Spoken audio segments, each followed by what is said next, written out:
Hi అండి, this is Sindhu. Welcome to our channel. ఈరోజు మనం లాంగ్ ఫ్రాక్కి కానివ్వండి, అంబ్రెల్లా ఫ్రాక్ కానివ్వండి, నీ లెంత్ ఫ్రాక్ కానివ్వండి, frocks, dresses, long frocks, long డ్రెస్సెస్కి ఎలా మెజర్స్ తీసుకోవాలి, ఏ సైజ్ వాళ్ళకి ఎలా తీసుకోవాలి అనేది ఈరోజు నేను చార్ట్లో చూపిస్తున్నానండి. నాకు తెలిసి ఇది కొత్త వాళ్ళకి ఉపయోగపడుతుందని నేను అనుకుంటున్నానండి. వీడియో స్టార్ట్ చేస్తున్నాను, చూడండి. యాక్చువల్గా ఫస్ట్ మనం సైజ్ 30 to 34 సైజ్ వాళ్ళకి షోల్డర్ ఎవరికైనా అండి, ఏ సైజ్ వాళ్ళకైనా 30 నుండి 34 వరకు వాళ్ళ షోల్డర్ లెంత్ వచ్చి 14 ఉంటుందండి. అండ్ 36 నుంచి 40 సైజ్ ఉన్న వాళ్ళకి ఫుల్ షోల్డర్ 15 ఉంటుందండి. అంటే సైజ్ ఎలా చెప్తున్నారని మీరు అనుకోవచ్చు, బస్ అది మన చెస్ట్ సైజ్ ఉంటుంది కదండి, ఆ ప్లేస్లో మనం టేప్తో కొలిస్తే, అంటే మన రౌండ్గా కొలిస్తే వచ్చిన మెజర్మెంట్ని బాడీలో ఆ మెజర్మెంట్, ఒక చెస్ట్ మెజర్మెంట్ ఒక దాన్ని తీసుకుంటే డ్రెస్ మొత్తం వస్తుందండి. ఎగ్జాంపుల్ నేను చూపిస్తున్నా, చూడండి.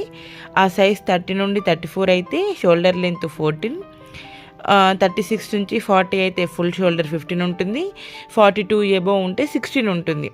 సో అలాగే మన డ్రెస్కి షోల్డర్ కట్ చేసేటప్పుడు షోల్డర్ లెంత్ ఎలా తీసుకోవాలంటే, మన ఫుల్ షోల్డర్ వస్తుంది కదండి, ఫుల్ షోల్డర్కి -2, అంటే ఎగ్జాంపుల్ 14 ఉంది అనుకోండి, -2 అంటే 12 వస్తుంది.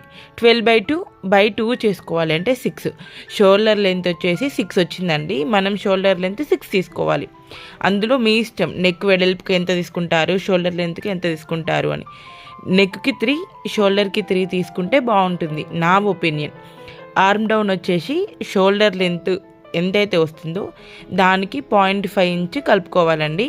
0.5 ఇంచ్ కలిపితే వచ్చింది ఆర్మ్ డౌన్ తీసుకోవాలి. అంటే మనకు షోల్డర్ ఎంత వచ్చింది, 6 వచ్చింది, 0.5 యాడ్ చేస్తే 6.5. సో మన ఆర్మ్ డౌన్ వచ్చేసి 6.5 తీసుకోవాలి. అలాగే ఆర్మ్ కర్వ్ అనేది ఎలా తీసుకోవాలంటే, మన చెస్ట్ సైజ్ బై 24 తీసుకోవాలి.